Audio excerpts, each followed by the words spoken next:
ప్రియమైన దేవుని పిల్లలారా, ప్రభువైన యేసుక్రీస్తు వారి పేరట మీ అందరికీ వందనాలు.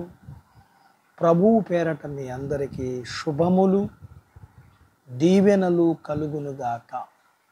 ఈ ఉదయకాలం పరిశుద్ధ గ్రంథము నుండి దేవుని వాక్యాన్ని చదువుకుందాము.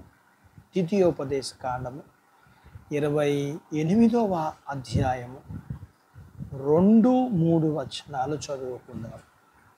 నీ దేవుడైన యెహోవా మాట వినిన ఎడల ఈ దీవెనలన్నీ నీకు ప్రాప్తించును. నీవు పట్టణములో దీవింపబడుదువు. దేవుడు తన మాటలు మనందరి కొరకు దీవించునుగాక. ఆమెన్. ప్రియమైన దేవుని పిల్లలారా, పట్టణాలలో చాలా విషయాలు జరుగుతుంటాయి. అలాగే పట్టణానికి రోజు వెళ్ళి వచ్చేవారికి లాభ నష్టాలు కూడా కలుగుతాయి. పట్టణాలలో గోల, అలజడి, సందడి, ఇంకా చెప్పాలంటే ఎన్నో కష్టతరమైన పరిస్థితులు పట్టణాల్లో ఉంటుంటాయి.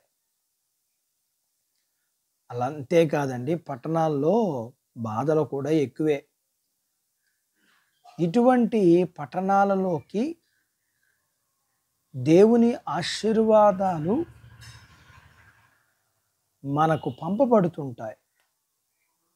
అక్కడ ఉన్న కష్టతర పరిస్థితులలో దీవెన ఉంటుంది. మనం పట్టణాల్లో ఉన్నప్పుడు దేవుని ఆశీర్వాదం మనతో ఉంటుంది.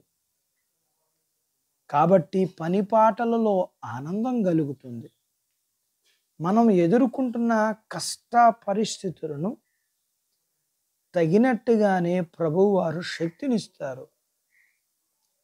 పట్టణములో ఆశీర్వాదం మనలను గొప్పవారుగా చెయ్యకపోవచ్చేమో కానీ దేవుడు మనల్ని మంచిగా ఉంచుతారు. ఒకవేళ మనం ధనవంతులుగా చేయబడకపోవచ్చేమో కానీ దేవుని ఆశీర్వాదం వలన మనం యథార్థవంతులుగా ఉంటాం. మనం కూలివారమైన, గుమస్తాలమైన, మేనేజర్లమైన, వర్తకులమైన, న్యాయాధిపతులైన పట్టణం వల్ల ప్రతి వారికి ప్రయోజనం కలిగేటట్టుగా చేసేస్తాడు దేవుడు. ఎక్కువ చేపలు ఉన్న చోట వల వేయటం మంచిది. అలాగే ఎక్కువ ప్రజలు ఉన్న చోట ప్రభువు కోసం పని చేయటం ఉపయోగంగా ఉంటుంది. ప్రజలు ఉన్న చోట ప్రభువు కోసం జీవించటం ఉపయోగంగా ఉంటుంది. ప్రశాంతకరమైన గ్రామ ప్రాంతాల్లో దేవుని బిడ్డలు సేవ చేయటం, ప్రభువు కొరకు జీవించటం ఇంకా హాయిగా ఉంటుంది. అలాగే రద్దీగా ఉండే పట్టణాలలో కూడా ప్రభు పని చేయటం, ప్రభు కొరకు జీవించటం కూడా ప్రభు చిత్తాన్ని బట్టి ఎవరైనా చేయవలసినదిగా పైన చదువుకున్న వాగ్దానాన్ని బట్టి మనం మంచి విషయాలు కోరుకుందాం. ఇక్కడ ఒక విషయాన్ని గమనించాలి. మనం మన విధేయతను బట్టి దీవించబడతాం. మనం ఆజ్ఞలు పాటిస్తే గొప్ప బహుమానం పొందుకోగలం. అట్టి బాధ్యత దేవుడు మనకు దయచేయునుగాక. ఆమెన్. దేవుడు తన మాటలు మనందరి కొరకు దీవించునుగాక. ఆమెన్. ప్రార్థించుకుందాం. నాతో పాటు ఏకీభవించండి. మమ్మును మిక్కిలిగా ప్రేమించిన మా ప్రియ పరలోకపు తండ్రి, మేము పట్టణాలలో, గ్రామాలలో ఎక్కడ ఉన్నా సరే మీ దీవెన, మా విధేయతను బట్టి మేము మీ ఆజ్ఞలకు విధేయత చూపించినప్పుడు మాకు కలిగినంతటిని మీరు దీవించే దేవుడుగా, మీ దీవెనలు ఇచ్చే దేవుడుగా ఈ ఉదయకాలం మీ లేఖనాన్ని మీ పాదాల దగ్గర నేర్చుకోవడానికి సహాయం చేశారు. వినిన దానిని బట్టి మేము మీ మాటలకు విధేయులమై ఎక్కడ ఉన్నా మీ దీవులు పొందుకునే వారిగా ఉండగలగటానికి సహాయం చేయండి.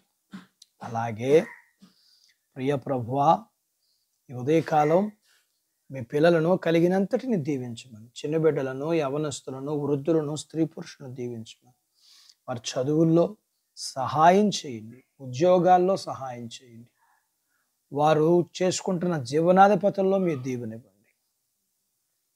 వివాహము కాని వారికి అవటానికి, గర్భము లేని వారికి ఇమ్మని, ఇచ్చిన వారికి సుఖమైన ప్రసూతి ఇమ్మని, ప్రసూతి అయిన వారికి ఆరోగ్యం ఇమ్మని, మీ పిల్లలను కలిగినంతటిని మీరు దీవించి ఆశీర్వదించమని యేసు ప్రభు వారి పేరట స్తుతించి ప్రార్థించి అడిగినవన్నీ పొందుకొని ఉన్నాము తండ్రి. ఆమెన్.